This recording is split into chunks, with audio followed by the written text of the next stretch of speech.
And now, WBW Theater. Welcome to WBW Theater. Listen to a series of radio dramas, comedies, mysteries, thrillers, westerns, all dedicated to preserving the golden age of radio.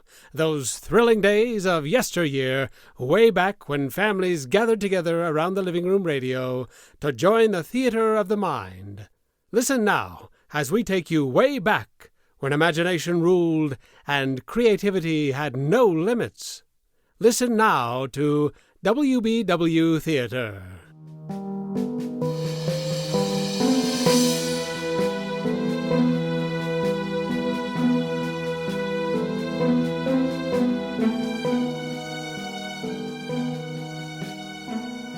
Agatha Christie's Poirot.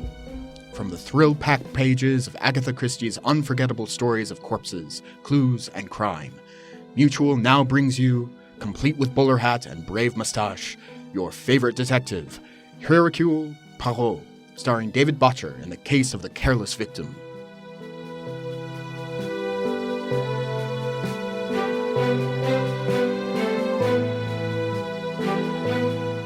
Mutual presents Hercule Poirot in its first American adventure, the case of the Careless victim.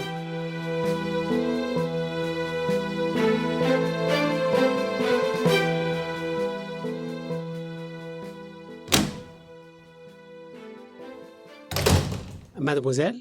Huh? This is a cozy room apartment renting agency? When we got something to rent, yeah. I have the desire to rent an apartment. Well, who hasn't? Please, mademoiselle, do not jest. Alors, I have with me a brief dossier of my requirements. Please to read it. Well, all right. Gentleman desires a bright sun-shining apartment of a reasonable quietness near the heart of the city. Should be furnished with utmost charm, French provincial if possible, prices of no consequence as long as it is very reasonable. Please communicate with me at the Hotel Windsor, Hercules, Poirot, Poirot? No, mademoiselle. The name is Poirot. Hercule Poirot. Well, I wish you luck, Mr. Poirot. Finding an apartment, mademoiselle, is not a matter of luck. It is a matter of employing the little grey cells. If you can find an apartment for me, please do me the kindness to inform me. Sure, if you'll do something for me. And what is that? If you can find an apartment for me, please do me the kindness to inform me.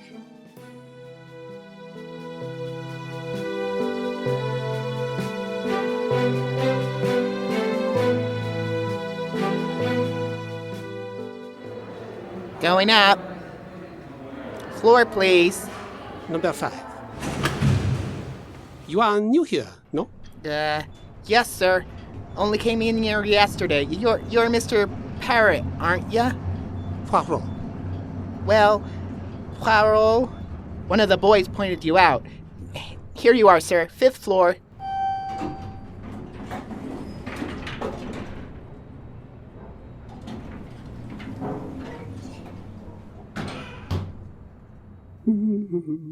Oh! 1,000 apologies, madame. Not at all. It was entirely my fault. Madame appears troubled. Perhaps I may be of some slight assistance? No, Well, if you're sure you don't mind. But of course not. You see, it's my door. It won't open. Aha. And where is this obstinate door? It's right down the corridor, room 515. If I may have the key? But that's just it. The door isn't locked. I left it open only 10 minutes ago. Indeed. Madame is very trusting, eh? Here it is. You see, it's stuck. It won't budge. It is not precisely stuck, madame. It gives a trifle. This door is barricaded. Oh, my goodness. Ah, voila. She moves, eh? Oh, thanks a million. Now, what do you suppose? No, wait, madame. Perhaps it is better if I look first? Ah, alas. It is as I have feared. What is it? You do not know? Look. Oh, it's a man. Is he? Oui, madame. He has been strangled. This is murder.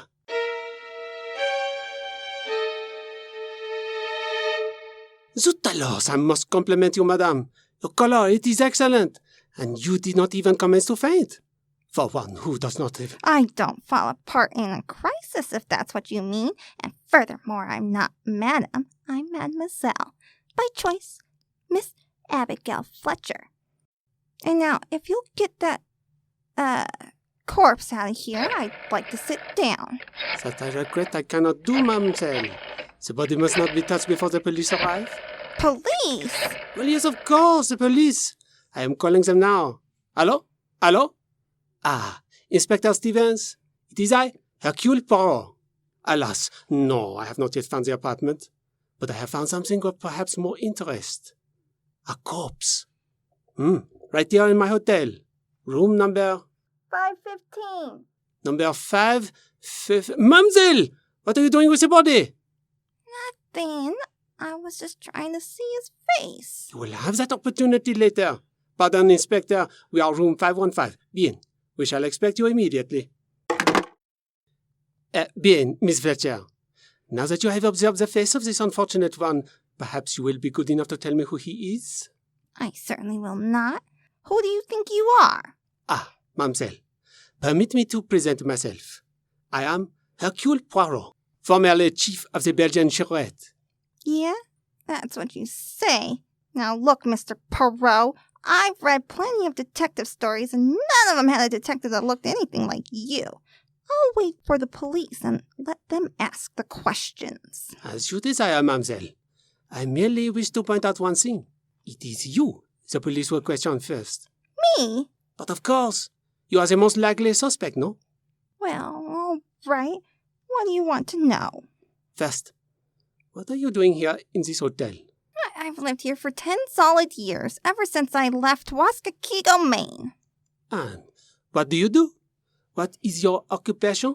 What, I don't have any occupation. I've got a little income, and I like it here in New York, and the last few years I've been doing war work, Red Cross, and things like that. You seem a trifle vague, mademoiselle. No, about this man. Who is he?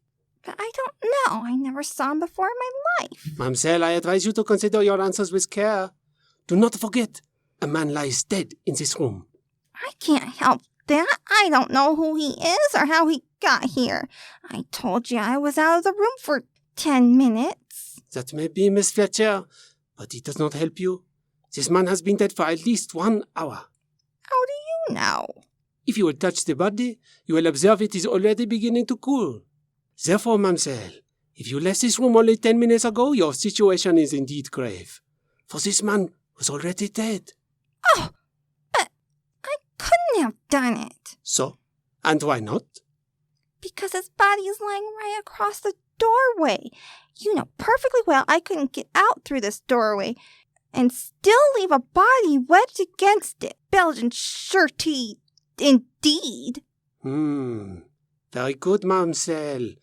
But you could have murdered him in here, made your departure by way of this fire escape to the room overhead, and come down inside the building to this corridor where you so innocently made my acquaintance. You see, there is evidence that the fire escape has but recently been used. Now, it is not so amusing, eh? But I don't care. I had nothing to do with this. I know you detectives. You are out to get a suspect, and just because a man was murdered in my room... Gently, mademoiselle. All is not lost. Fortunately, you deal with Hercule Poirot, who goes one step beyond the obvious. You see, this poor man was not murdered in your room. He was killed in the room overhead. But why? Why kill him upstairs and leave him on my doorstep? That, mademoiselle, we shall discover in due course.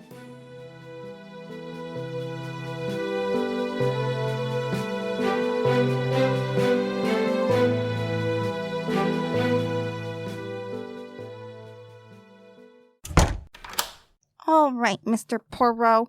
Now that you've got the corpse safely locked in my room and us outside, what am I supposed to do? Sleep on the fire escape? I do not think that will be necessary, mademoiselle. You are coming with me to the lobby, where we shall wait for my friend, Inspector Stevens. He will see that you are comfortably sheltered for the night. Oh. Tell me, Mr. Poirot, how'd you figure out that the murder took place upstairs? Is it not apparent, Miss Fletcher? Please to squeeze the bell for the elevator. I looked out of your window and observed the fire escapes. And what do I find? Everywhere, the dust reposes peacefully. Well, naturally. The help was too busy to polish fire escapes. Ah, mademoiselle. But on one stairway, the one leading up from your window, all is disarranged. There is a broad, clear path through the dust, and it is precisely the width of a human body. And since the path extends only to the floor above, it is obvious the body has been dragged down from room 615. Also, on the garments of the dead man, the trousers, the left elbow, and across the shoulders, there are unmistakable traces of rust.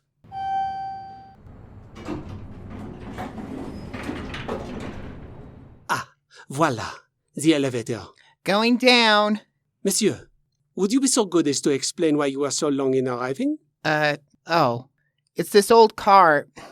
Every once in a while it goes on the fritz. Comment? On the fritz? Out of order. Yeah. It got stuck on the 9th. You have been on the 9th floor all this time? Yeah, that's right. That is difficult to believe. Why? Because the indicator has been pointing to the basement. Ah, that indicator. Soon as anything goes wrong, it flops. I am not so sure that it's true of the indicator, but unquestionably, monsieur, it is true of the too clever murder. As soon as anything goes wrong, it flops.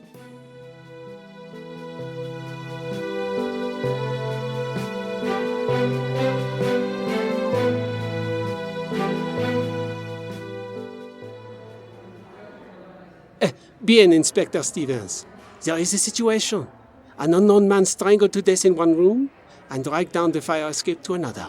Poirot, if this body is the person I think it is, the commissioner will have my head. Eh? Mon ami, forgive me. You seem agitated. And we were warned, too. I assigned my best man to guard him. The smartest cop on my force, Sam Trimble. Good Lord, Poirot, there'll be an international scandal. Gently, mon ami. You go too fast, even for Hercule Poirot. Who is this magnificent figure of international importance? Parrish, Jonathan Parrish. Parrish? Ah, oui. The name rings a bell. He is a big currency expert, eh? That's right. He's on his way to Europe to set up the new paper currency for the liberated countries. Checked in at the Windsor today, was supposed to pick up some papers, dyes and inks, and then hop a bomber tonight. 5th floor, please. An enormous undertaking, and one of great importance. And I was responsible for his safety. He's supposed to be an eccentric sort of guy. No photographs, no publicity. Trumbull was the only man on the force who knew him at all, and Trumbull failed. You see what this means, Poirot? I see only this, my friend. We have arrived at the first step in the solution of this distressing murder. For now we know the motive. This way, Inspector. This is the room. Mademoiselle Fletcher, your key. Here you are. I'll never live this down. You exaggerate, mon ami. Even the best of men sometimes fail. Regard, Inspector. Here is your corpse. They certainly did a job. Thunderation. You are shocked, monsieur? Poirot, do you realize what's happened? But of course, Inspector, it is not Jonathan Parrish who has been murdered, but your own faithful policeman, Sam Trimble. Poirot, that's not very funny. You knew it all the time. Pardon, mon ami. I knew nothing of the sort. But you distinctly told me... No, that... Inspector. You told me. To me, the dead man was an unknown corpse. It could be anyone.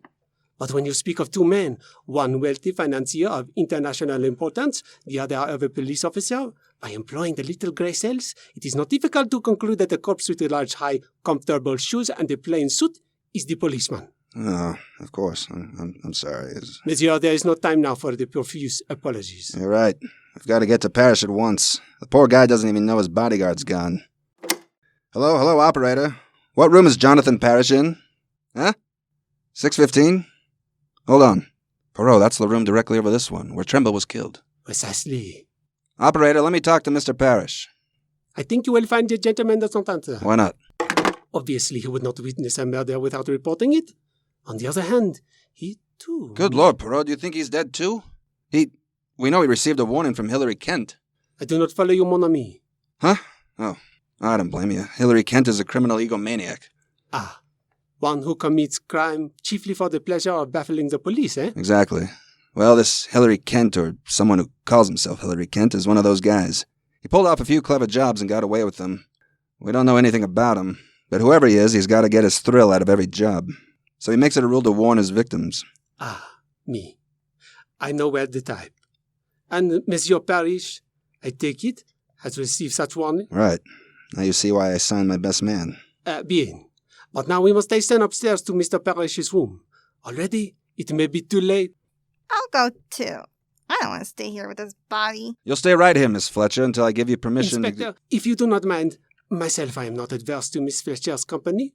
I find her very intriguing.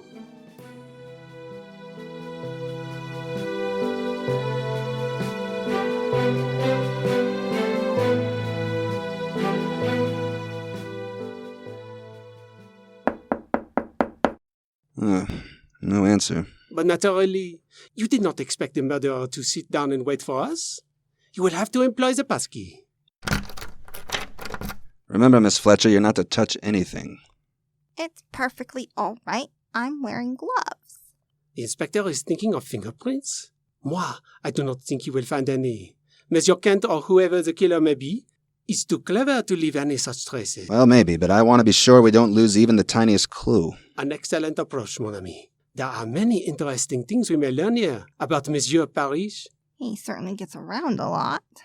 Oui, the labels on his luggage are from 4 corners of the earth. Miss Fletcher, I said you're not to touch anything. For goodness sakes, it's only a book. Books may be of great significance. Ah, oui. This one, for example. It is no ordinary book. It is a stamp album of great value. Some of these stamps are almost without price. Very interesting. This Guatemala blue... Put up your hands, all of you. Don't move. I said don't move. Have no fear, monsieur. I will not dispute the authority of your gun. Mister, you can't get away with this. Put your gun down and talk fast. Who the devil are you? But obviously, Inspector, this is the man we seek. Monsieur Jonathan Parrish. That's just who I am. All right, speak up. Which one of you is Hillary Kent? Hillary Kent? Yes. Now, wait a minute, Mr. Parrish. You've got this all wrong. I'm Inspector Stevens, Homicide Squad, and this is Hercule Poirot, the famous Belgian detective. So you say. You don't look like policemen to me, particularly that little squirt with the silly mustache. Eh? You stay right where you are till I check on you.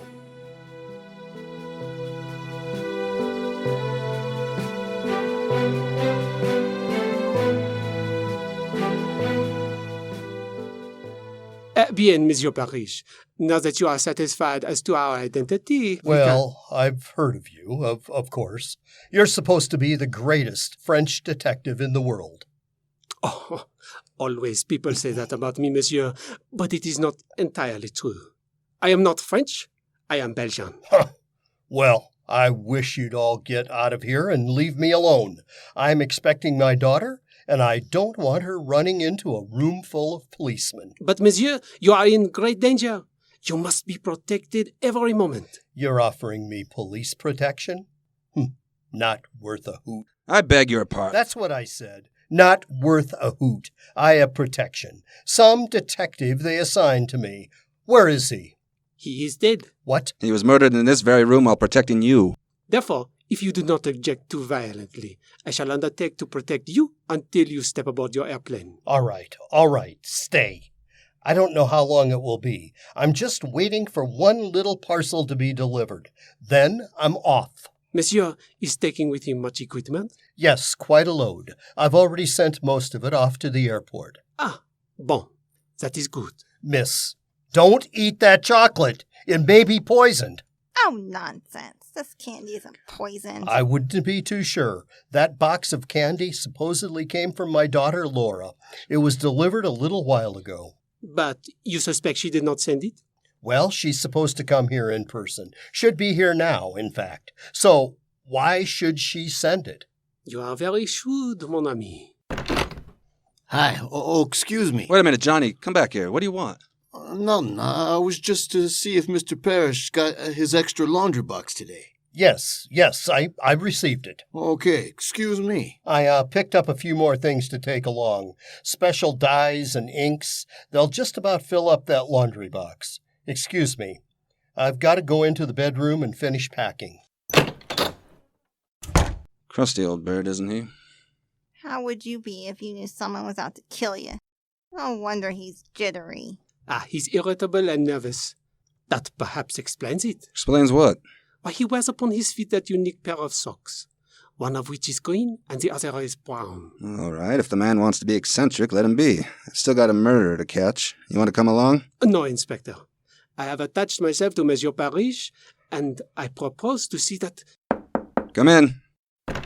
Inspector, one of the men found this on the sidewalk outside the hotel. Thought you might want to take a look at it before turning it in to the lost and found. Okay, Brady, thanks. A lady's purse. Usual assortment of stuff, cosmetics, perfume, change, keys. Do you make anything of it, Poirot? Sacre bleu. What is it? These initials. LP, Monsieur Parrish. Yeah? What did you say the name of your charming daughter? Laura? Good Lord. LP, Laura Parrish. Poirot, where are you going? I have a little idea. Mademoiselle Fletcher, please to accompany me. How about Mr. Parrish? You were so attached to him. I have become momentarily detached. I leave him in your care, Inspector. Protect him with the apple of your eye.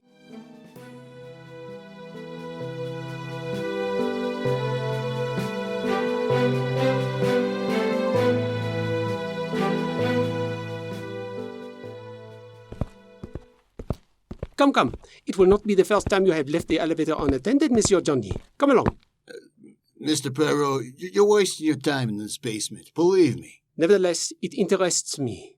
There's nothing here. Just a lot of ash cans. One moment. What is behind this door? Well, that's the laundry bin. They keep the soiled linen in there. You won't find anything in there. We shall take one brief glance, eh?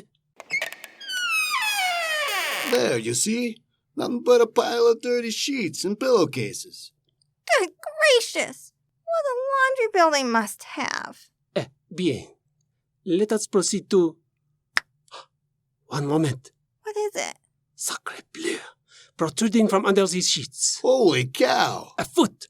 A small foot. This is what I have feared. Look! It moves. Then we are not too late. Quickly, monsieur. Help me to uncover her.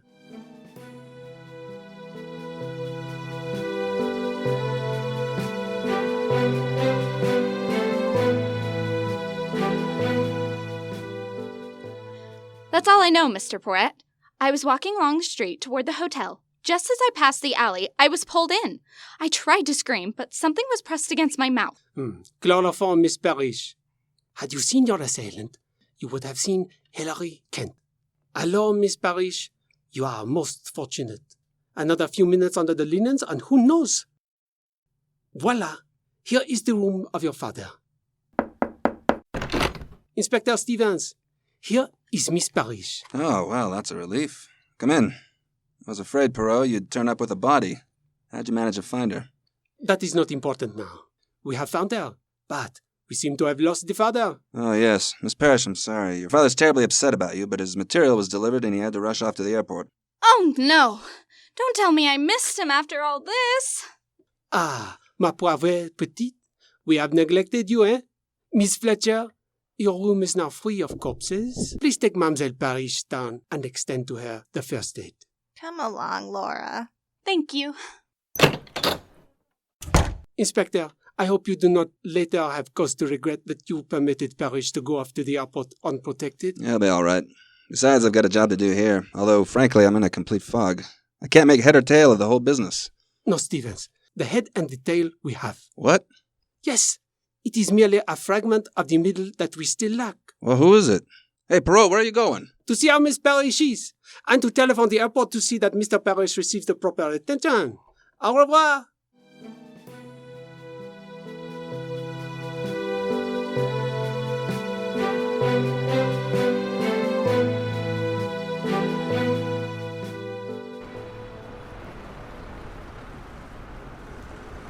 Mr. Poirot, where are you taking me now? I'd like to have some. Mr. Poirot. Mr. Poirot. Hello? Someone calls? It's Johnny in that parked car. Mr. Poirot, I got a message from the Inspector Stevens. He rushed off a minute ago. From Stevens? What is it? What is the message? He says he's just got word that Mr. Parrish has been seriously hurt in an automobile accident at North Salem Road. Mon Dieu. This is too much. You're to get there as fast as you can. Here's the address.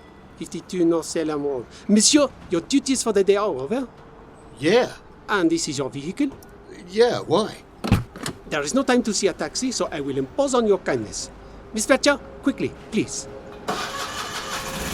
Okay. North Salem Road, right?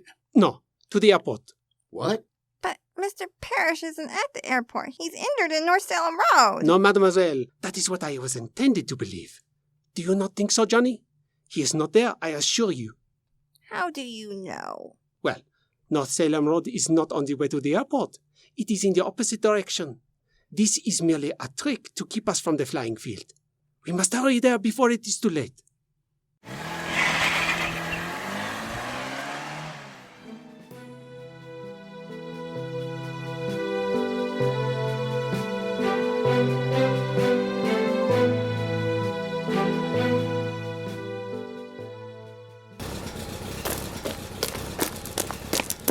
Well, the airplane is still there, but I don't see anything amiss. Hola, over there.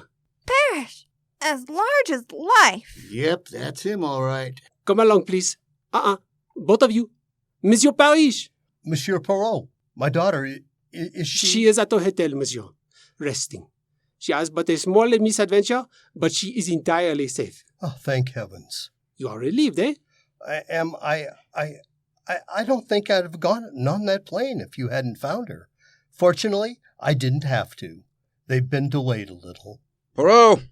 Inspector Stevens, I knew you would not walk into the trap. Yeah, but as usual, you beat me to it. I was halfway out to North Salem Road before I realized what was cooking. Bien. Here is Mr. Parrish safe and sound. I suggest the bomber be expected with great care. There may be sabotage. Good idea. Also, have all the doors of this building guarded. Mr. Poirot, do I have to hang around here? But of course, Johnny. We may require you for our return trip. Oh, Monsieur Parrish, here is your pilot to report. We're ready now, Mr. Parrish. Thank you. Oh, Captain, here comes my luggage. Will you see that it gets aboard? Right, sir. And be especially careful of that wooden crate. Well, goodbye, Inspector. I must admit you've been extremely helpful, and I'm much obliged. Not at all. Goodbye, and happy landings. Miss Fletcher? Goodbye, sir. Monsieur Poirot? It's been a privilege to know you. I'm only sorry I couldn't remain to see you break the case. But you have, monsieur. I beg your pardon? The case, it is broken. Inspector, meet Hilary Kent, the gentleman whom you have just wished bon voyage. Hilary Kent? You're mad, Poirot. Good gracious, I thought he was Parrish. And that wooden crate, which I have waited so long to see, it is not to be moved, Inspector. Why not? Because, mon ami, it contains the body of Jonathan Parrish.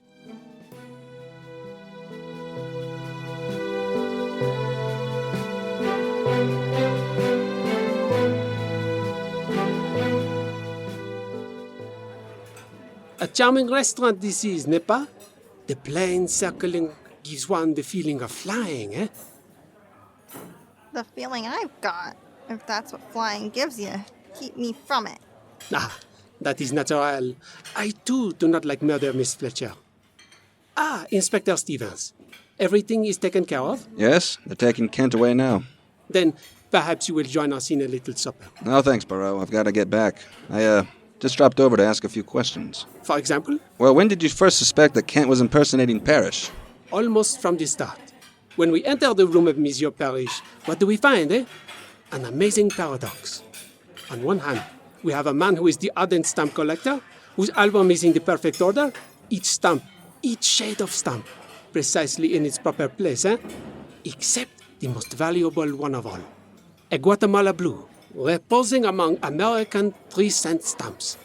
Later, when I look at these socks, one green and one brown, I am certain the man in the room is colorblind. And therefore not Parrish, the stamp collector. More important than that, he cannot be Parrish. The currency expert, who is to select the colors and shades of the new paper money, eh? Therefore, if the man in the room is not Parrish, who is he? Obviously, Hilary Kent. Then why didn't you arrest him right away? Because without a body, one cannot prove a murder. And I felt sure Monsieur Kent would lead me to the body. Then you weren't guarding him. You were watching him? Precisely. Well, you weren't so smart. When you let him out of your sight, he might have gotten away in the plane. Not at all. When I called the airport, it was to make sure that the plane would not leave until I gave the word. You know everything, don't you? Some things are obvious, mademoiselle. We can suppose Hilary Kent discovers the nature of the mission Monsieur Parrish is engaged in. What a magnificent opportunity for a swindler, eh? Perhaps the greatest in history. To remove Jonathan Parrish, fly to Europe as Parrish, deliver the papers, the formulas, the dies to the proper authorities, and then, at the moment juste, counterfeit the new currency and reap a huge fortune. Jumping codfish. The man must be mad. Perhaps, mademoiselle. But he is also a genius, eh? He learns that Parrish is at the Hotel Windsor in room 615. He knocks on the door. Parrish admits him and is at once strangled to death. Eh? But the body? That must be disposed of, where no one will find it. There is but one thing to do. Take the body to Europe in the very packing case which stands in the room. Then you just guessed where the body was. No, Inspector. There was proof in the room. You remember the second laundry box which Hilary Kent asked for? This is for some special ink, he says to us, which I have only now purchased. Obviously, this is a lie. On such a mission, one does not purchase supplies at the last minute, eh? Hence, I know these inks and dyes have been removed from some other box or crate to make room for the body. Gracious. It's as plain as the nose on my face. What about Laura Parrish? Oh, I got that figured out. She calls up and says to Kent, "Pop, I'm coming over." Of course, he can't allow that or the jig's up. So he gets down to the alley and eliminates her. Right, Poirot? Exactly. As for poor Tremble, he has been with Parrish. He knows him. When he knocks on the door and Kent appears, he demands to see Parrish. Kent kills him. And since the packing case is already occupied, drags him down to Miss Fletcher's room. That was a big mistake. You should never have started up with me. Excuse me for a minute. I think that's the ward wagon pulling in. Mademoiselle, you are not now engaged in a business enterprise? No. Are you fluent with the shorthand and the typewriter? Why, yes. Bon. Mademoiselle, I find you both intelligent and amusing. A rare combination in a woman. Moreover, I am in great need of a secretary with your superb qualifications. Why, Mr. Poirot. Oh, you do not yet employ the little grey cells to the best advantage. Nevertheless, if you are interested... Oh, Mr. Poirot, for 10 years I've been devouring detective stories, and you ask me if I'm interested. Gee, you've got a secretary. Well, Poirot, they've taken Kent away now. I guess that winds up the case. Not quite, Inspector. Tell me, where does Monsieur Kent reside? Well, we found a lease on him for an apartment in Gramercy Park. That is a good neighborhood? Oh, swell. It's right in the heart of the city, but why do you ask? I do not think Monsieur Kent will need an apartment for some time. But I do. You see, my friends, it is as I have said. To find an apartment in New York City is the essence of simplicity. One has only to solve 2 murders.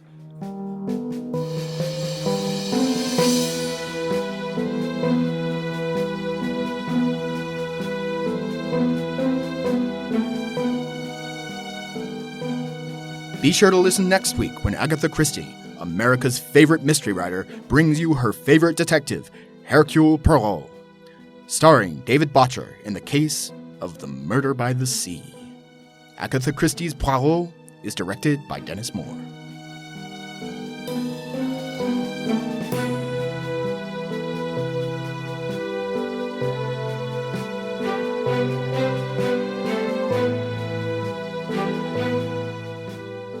Join us again as we bring you exciting thrills and adventure, rip-roaring comedy, and shoot-'em-up westerns and gangbusters. Next time, when your imaginations will be invited into the theater of the mind that is WBW Theater.